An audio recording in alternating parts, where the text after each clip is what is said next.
রাজধানীর গুলশানের একটি ৫ তারকা হোটেল থেকে জ্যাকসন নামের এক মার্কিন নাগরিকের মরদেহ উদ্ধার করেছে পুলিশ। প্রাথমিকভাবে স্বাভাবিক মৃত্যু বলেই ধারণা করা হচ্ছে। রোববার রাতে গুলশান থানার ভারপ্রাপ্ত কর্মকর্তা হাফিজুর রহমান এ তথ্য নিশ্চিত করেন।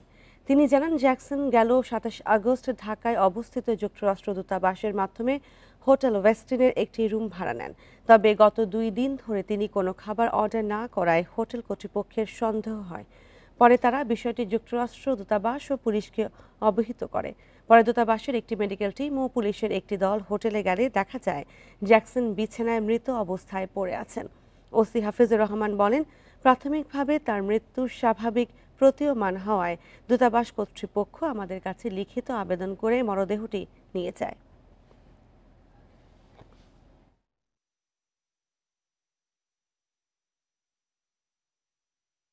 দুই দিন কোনো খোঁজ খবর নাই, কেউ ওনার রুমে যাই দেখে লক করা বলে কেউ ঢোকে নাই।